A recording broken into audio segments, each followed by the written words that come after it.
بسم اللہ الرحمن الرحیم۔ بہت ہی اہم مسئلہ جو اس میں لوگوں کو بہت زیادہ ابہام ہے اور لوگ غلط طریقے سے چل رہے ہیں، وہ یہ ہے کہ جب صبح کو جماعت کھڑی ہے، امام صاحب نے یعنی قرات شروع کر دی ہے، جماعت کھڑی ہے، تو پیچھے سے آنے والا مقتدی پہلے سنت ادا کرے یا جماعت میں شریک ہو جائے۔ یہ بہت امپورٹنٹ سوال ہے، اہم مسئلہ ہے، غور سے سن لیں تو یاد رکھیں کہ اگر مسجد کی جگہ وسیع ہے، باہر برآمدہ بھی ہے، تو وہاں جا کر الگ میں سنتیں ادا کر سکتا ہے، اور وہ بھی اس حال میں کہ اگر اس کو یقین ہو کہ میں کم سے کم ایک رکعت پالوں گا امام کے ساتھ، تو پھر تو وہ سنتیں ادا کرے۔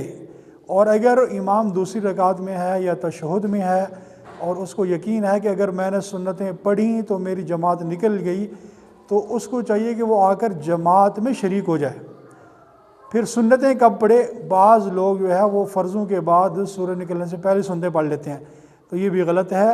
اپنے وہاں تشریف رکھیے، جب سورج نکل جائے، جو مکروہ وقت ہے وہ ختم ہو جائے، تو اس کے بعد وہ سنتیں ادا کر لیں۔ اور بعض لوگ یہ کہتے ہیں کہ ہم مسجد میں اتنا دیر بیٹھ نہیں سکتے، تو بھائی بیٹھنا ضروری نہیں ہے، اپنے گھر میں جا کر، اپنی دکان میں جا کر، جہاں بھی ہیں وہاں جا کر سنتیں ادا کر سکتا ہے۔ تو بہرحال جب جماعت کھڑی ہو، جماعت مل جانے کا یعنی یقین ہو کہ میں کم سے کم ایک رکعت پالوں گا، تو اس وقت وہ پہلے سنتیں ادا کر لے، بعد میں نماز کے ساتھ شامل ہو جائے۔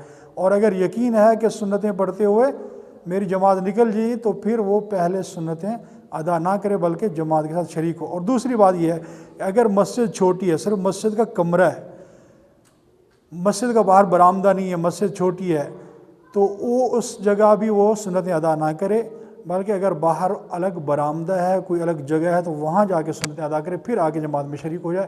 چھوٹی مسجد کے اندر ادھر جماعت ہو رہی ہے اور ادھر پیچھے جو کھڑے ہو کر سنتیں ادا کرنا، یہ بھی خلاف سنت ہے، تو اس بات کا اہتمام کر لیا جائے۔